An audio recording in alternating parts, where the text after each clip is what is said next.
Florida, and we're in the city of Detroit.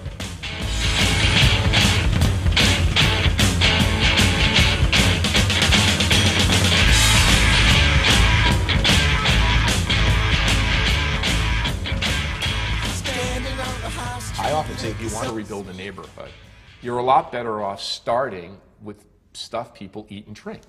I mean, it's not rocket science. You know, movie theater's fine, baseball stadium's great, but where people really want to go is to find things to eat and drink. If you look at Detroit, and it's really interesting to me that if you want to look at when the traffic jams come in Detroit, they certainly come around certain sporting events, and that's great. And the Tigers being good is an important thing, and sports bubbling creates community pride.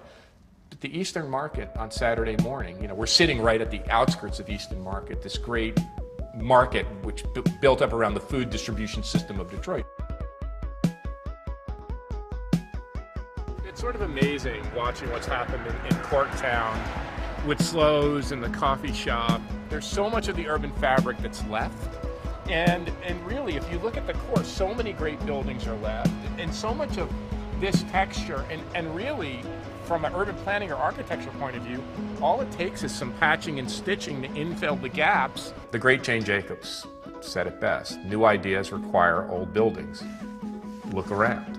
What old buildings provide is an authentic environment, a walkable community, and cheap, affordable, reconfigurable space where people can make new stuff. They can make their art, they can develop their company, they can make a new technological innovation.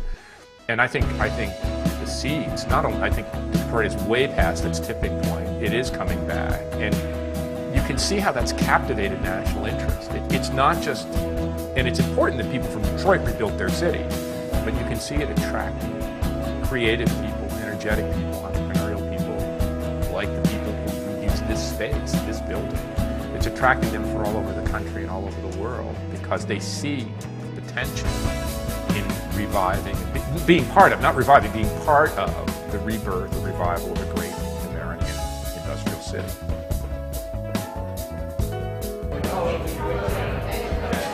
It gives you a good feeling. I mean, being in here, it gives you a good feeling that something important's in the work.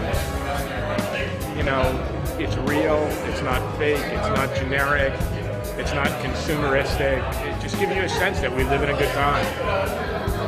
You know, when so many economic developers think of business, they think of, well, we have to lure another auto parts making plant. We have to lure a call center where people take orders for Target or something over the phone. You know, business is what people do. It's the way they make their art, it's the way they make their videos, it's the way they write, it's the way they do their architecture, it's the way they build their restaurant. It's very much this small-scale organic development.